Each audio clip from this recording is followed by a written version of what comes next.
World War I, the German Rothschilds loaned money to the Germans, the British Rothschilds loaned money to the British, and the French Rothschilds loaned money to the French. In America, J.P. Morgan was the sales agent for war materials to both the British and the French. In fact, 6 months into the war, Morgan became the largest consumer on earth, spending $10 million a day. His offices here at 23 Wall Street were mobbed by brokers and salesmen trying to cut a deal. In fact, it got so bad that the bank had to post guards at every door and at the partners' homes as well. Many other New York bankers made out as well from the war. President Wilson appointed Bernard Baruch to head the War Industries Board. According to historian James Perloff, both Baruch and the Rockefellers profited by some $200 million during the war. But profits were not the only motive. There was also revenge. The money changers never forgave the czars for their support of Lincoln during the Civil War. Also, Russia was the last major European nation to refuse to give in to the privately owned central bank scheme. 3 years after World War I broke out, the Russian Revolution toppled the Tsar and installed the scourge of communism. Jacob Schiff of Kuhn Loeb and Company bragged from his deathbed that he had spent $20 million towards the defeat of the Tsar. Money was funneled from England to support the revolution as well. Why would some of the richest men in the world financially back communism, the system that was openly vowing to destroy the so-called capitalism that made them wealthy? Researcher Gary Allen explained it this way. If one understands that socialism is not a share the wealth program, but is, in reality, a method to consolidate and control the wealth, then the seeming paradox of super-rich men promoting socialism becomes no paradox at all. Instead, it becomes logical, even the perfect tool of power-seeking megalomaniacs. Communism, or more accurately socialism, is not a movement of the downtrodden masses, but of the economic elite. As W. Cleon Skousen put it in his 1970 book, The Naked Capitalist, power from any source tends to create an appetite for additional power. It was almost inevitable that the super-rich would one day aspire to control not only their own wealth, but the wealth of the whole world. To achieve this, they were perfectly willing to feed the ambitions of the power-hungry political conspirators who were committed to the overthrow of all existing governments and the establishments of a central worldwide dictatorship. But what if these revolutionaries get out of control and try to seize power from the super-rich? After all, it was Mao Zedong who in 1938 stated his position concerning power. Political power grows out of the barrel of a gun. The Wall Street, London axis elected to take the risk. The master planners attempted to control revolutionary communist groups by feeding them vast quantities of money when they obeyed, and contracting their money supply, or even financing their opposition if they got out of control. Lenin began to understand that although he was the absolute dictator of the new Soviet Union, he was not pulling the financial strings. Someone else was silently in control. The state does not function as we desired. The car does not obey. A man is at the wheel and seems to lead it, but the car does not drive in the desired direction. It moves as another force wishes.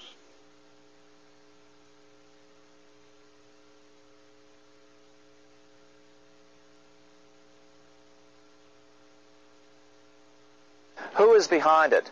Representative Louis T. McFadden, the chairman of the House Banking and Currency Committee throughout the 1920s and into the Great Depression years of the 1930s, explained it this way.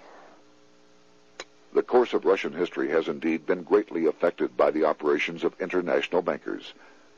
The Soviet government has been given United States Treasury funds by the Federal Reserve Board, acting through the Chase Bank. England has drawn money from us through the Federal Reserve banks and has relent it at high rates of interest to the Soviet government. The Dnipro Dam was built with funds unlawfully taken from the United States Treasury by the corrupt and dishonest Federal Reserve Board and the Federal Reserve banks. In other words, the Fed and the Bank of England, at the behest of the international bankers who controlled them, were creating a monster, one which would fuel 7 decades of unprecedented communist revolution, warfare, and most importantly, debt. In case you think there's some chance that the money changers got communism going and then lost control, in 1992, the Washington Times reported that Russian President Boris Yeltsin was upset that most of the incoming foreign aid was being siphoned off, quote, straight back into the coffers of Western banks in debt service, close quote. No one in his right mind would claim that a war as large as World War I had a single cause. Wars are complex things with many causative factors. But on the other hand, it would also be equally foolish to ignore as a prime cause of World War I those who would profit the most from the war. The role of the money changers is no wild conspiracy theory. They had a motive, a short-ranged, self-serving motive, as well as a long-range political motive of advancing totalitarian governments, with the money changers maintaining the financial clout to control whatever politician might emerge as the leader. Next, we'll see what the money changers' ultimate political goal is for the world.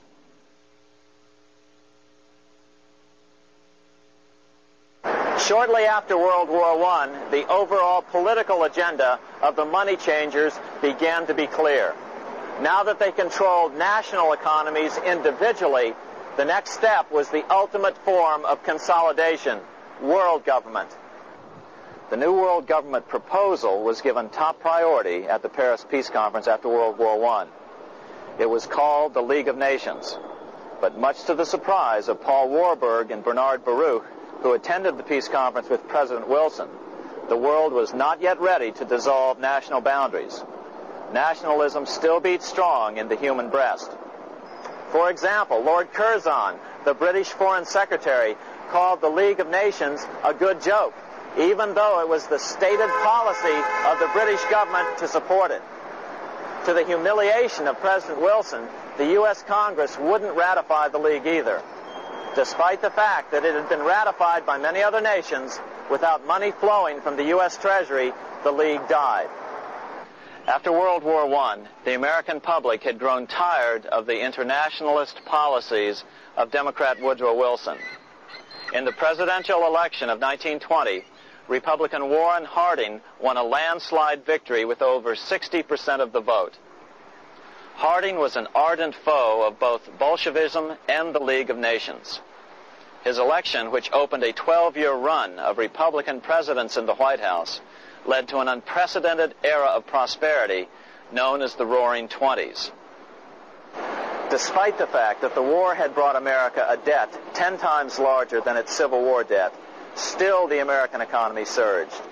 Gold had poured into the country, and it continued to do so afterwards. In the early 1920s, the governor of this bank, the Federal Reserve Bank of New York, a man named Benjamin Strong, met frequently with the secretive and eccentric governor of the Bank of England, Montague Norman. Norman was determined to replace the gold England had lost to the U.S. during World War I and return the Bank of England to its former position of dominance in world finance. On top of that, rich with gold, the American economy might get out of control again, just like it had done after the Civil War. During the next 8 years, under the presidencies of Harding and Coolidge, the huge federal debt built up during World War I was cut by 38%, down to $16 billion, the greatest percentage drop in U.S. history. During the election of 1920, Warren Harding and Calvin Coolidge ran against James Cox, the governor of Ohio, and the little-known Franklin D. Roosevelt, who had previously risen to no higher post than President Wilson's Assistant Secretary of the Navy.